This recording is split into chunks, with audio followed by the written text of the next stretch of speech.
इस एरिया को देखना थोड़ा। Sir, please. Please. Yes, sir. First.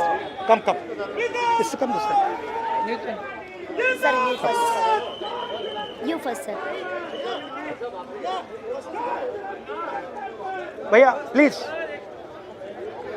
नमस्कार, गुड आफ्टरनून।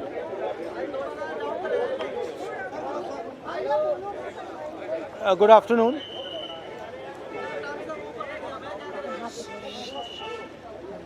जो हमारे यंग प्रोटेस्टर्स हैं उनसे, भैया प्लीज़ शांत हो जाइए, डिस्टर्ब मत कीजिए। जो हमारे यंग प्रोटेस्टर्स हैं अलग अलग स्टेट से, उनसे मेरी अभी मीटिंग हुई थी, डिस्कशन हुआ था, फ्रैंक डिस्कशन। सबसे पहले मैं इनके जैसे जो हज़ारों यंगस्टर्स हैं इनका और उनका धन्यवाद करना चाहता हूं कि ये कॉन्स्टिट्यूशन के लिए लड़े, एजुकेशन सिस्टम के लिए लड़े और इंडिया के फ्यूचर के लिए लड़े। मेन डिस्कशन वायलेंस पे था, हिंसा पे था, और इनका कहना है कि इन्होंने किसी पर हिंसा नहीं की है, मगर इनका नॉन स्टॉप हरासमेंट हो रहा है, इनको धमकाया गया और इन पर लाठियां चलाई गई, इनको मारा गया। तो मैं चाहूँगा कि दो शब्द ये भी बोलें। बहुत अच्छा लगा क्योंकि मेन बात इन्होंने बोली कि देखिए, जब अन्याय होता है, चाहे किसी और पे भी अन्याय होता है, एज ए सिटीजन हमारी जिम्मेदारी है कि उस व्यक्ति को हम प्रोटेक्ट करें, उसकी रक्षा करें। और ये मुझे कॉन्स्टिट्यूशनल वैल्यू लगती है, nationalist वैल्यू लगती है। I am very proud of all of you. I am very proud of every single young person who has done this. You have done nothing wrong, and the question of accepting your apology does not arise. You do not have to apologize to anybody. You have not done anything wrong. I'd like to say two words in English. We had a freewheeling conversation with some of the young protesters. They mentioned to me how they were assaulted, beaten, threatened. I'm very proud of them. I'm very proud of what they have done, what thousands of young Indians like them have done. They have defended the Constitution. They have protected the idea of India. They have protected India's future. Complaining about the education system, which is a flawed system, a collapsing system, a useless system, is not a crime. If anything, the system needs to be changed, it needs to be corrected, and that is all they were asking for. They were not doing violence, they were not being aggressive, they were not being nasty. They were beaten, they were assaulted, they are threatened. Accepting their apology, forcing them first, sending gundas to their house. महिलाओं के घर में गुंडा भेजने के बाद forcibly उनसे apology, 15 साल की बच्ची से अपॉलॉजी लेना और फिर उस अपॉलॉजी को एक्सेप्ट करना, accepting that apology is complete nonsense. We do not accept it. We want a education system that works. We want exam leaks to stop, and we want the future of this country, who is them, to be respected and protected. So would you like to say a word? Talk. Hello everyone, मेरा नाम है रिया अहीर. मैं वो लड़की हूँ जो Mumbai police के सामने आ गई थी. यू गाइस से कि ये वो लड़की है जो वायरल हो गई है, जिन्होंने मुंबई पुलिस को रोका था. बट मैं मीडिया से ये कहना चाहूँगी, मैं वो लड़की हूँ जिन्होंने 20 बच्चों को अनलॉफुली डिटेन होने से रोका था. Please change your narrative, change your perspective. पर जो भी मैंने किया उसकी वजह से मुझे बहुत हरास किया जा रहा है. ट्रोलिंग नहीं बोलूँगी मैं, क्योंकि ये ट्रोलिंग नहीं है, ये क्राइम है. और सिर्फ ये ही नहीं, जनता ही नहीं बल्कि पार्टी वर्कर्स भी अभी अपने फेसबुक पर पोस्ट लगा रहे हैं, मेरे बारे में गलत बोल रहे हैं कि मैं जो कुछ भी कर रही हूँ 140 रुपीज़ में अपनी बॉडी बेच रही हूँ. सर, आप खुद ही सोचिए, उनके दिमाग में ऐसा कितनी गंदगी भरी रहेगी कि वो ये बोल रहे हैं. 27 को मैंने क्राइम रजिस्टर करवाया था आज 5 तारीख है, मेरे हाथ में अभी तक FIR नहीं आया है। ना ये बेटियों को पढ़ने दे रहे हैं, ना ये बेटियों को बचने दे रहे हैं। मैं बस आपसे इतना कहना चाहूँगी कि एज मीडिया हमारी सबकी रिस्पॉन्सिबिलिटी होती है कि जिन बच्चों के लिए मैं खड़ी थी अब वो मेरे लिए खड़े हैं। एज ए सिटीजन हमारी भी रिस्पॉन्सिबिलिटी है कि एक दूसरे के लिए हम खड़े रहें। Thank you. एक सेकंड। हेलो, इनके बारे में मैं कहना चाहता हूँ।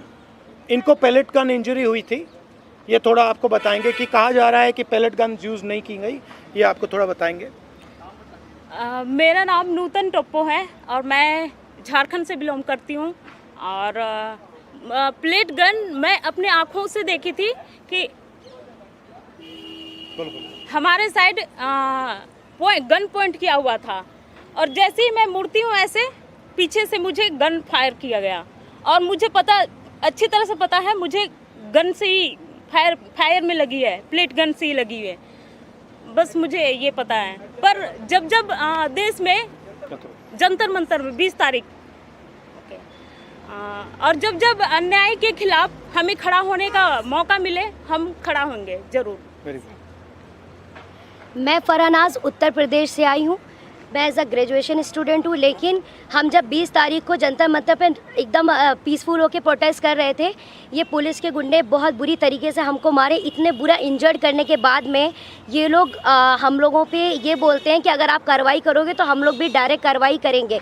देन उसके बाद भी जब इनसे ये नहीं बना तो ये लोग कहने लगे, ये पुलिस का कहना था कि इनका नाम, क्योंकि मुसलमान नाम से इन लोगों ने जज किया कि मैं फरहनाज। पहले इन्होंने मुझे मारने के बाद बस में बिठाया, 3 घंटे तक लिटरली रखे, और फिर उसके बाद बोलते हैं कि नाम क्या। मैंने कहा फरहनाज। इनकी लिस्ट अलग बनाई जाएगी क्योंकि ये लोग देशद्रोही हैं।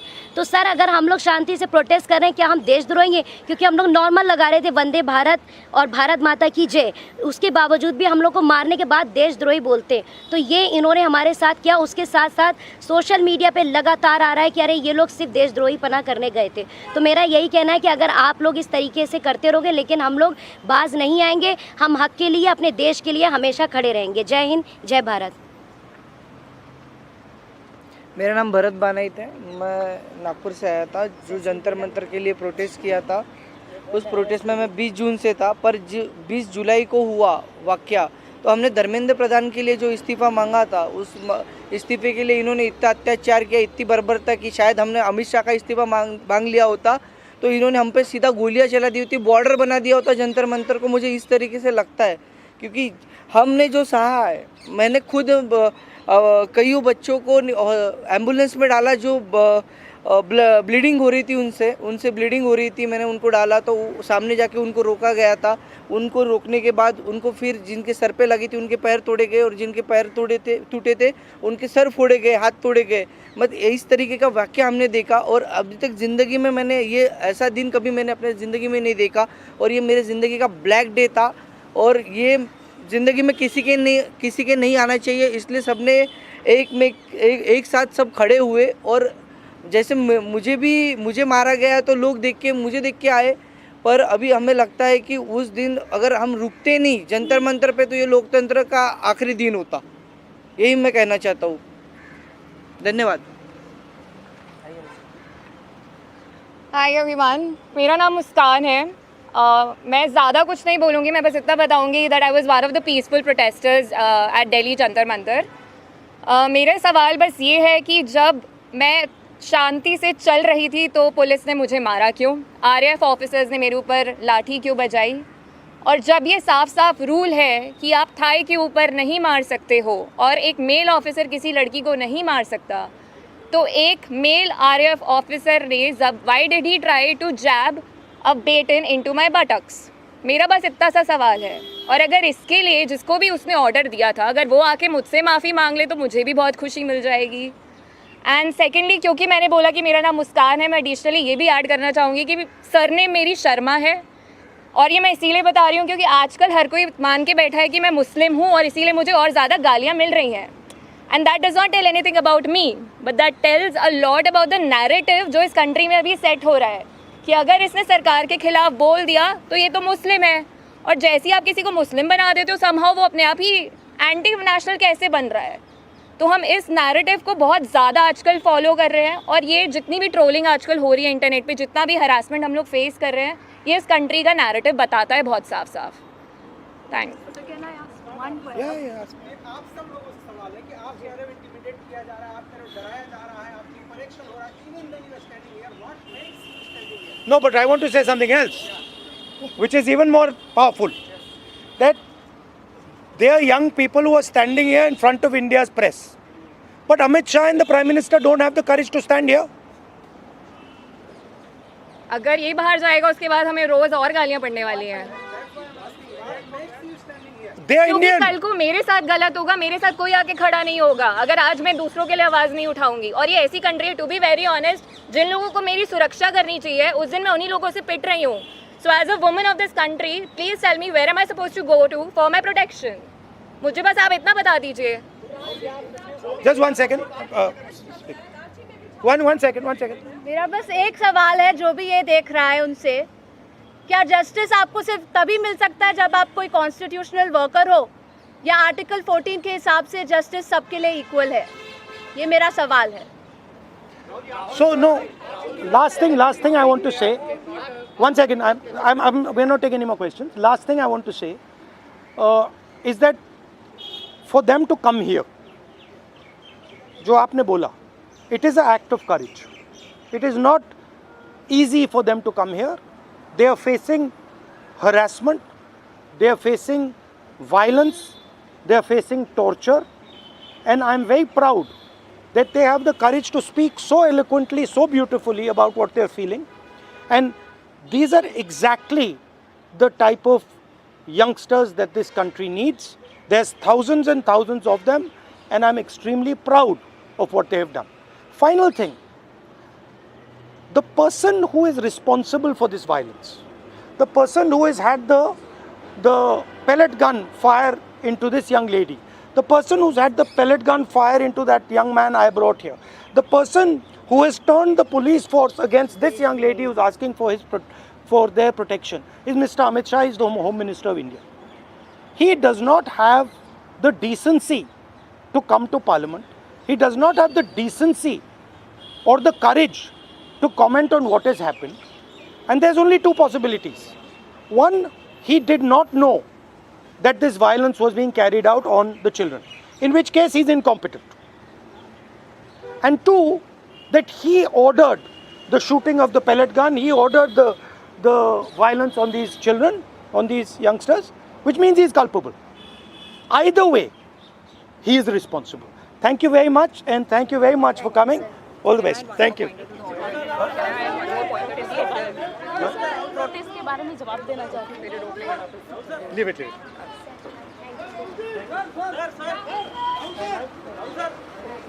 हो गया ना?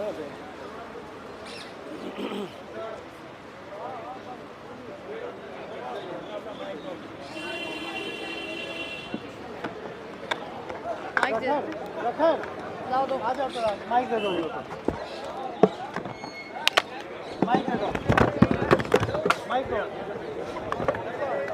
था ना।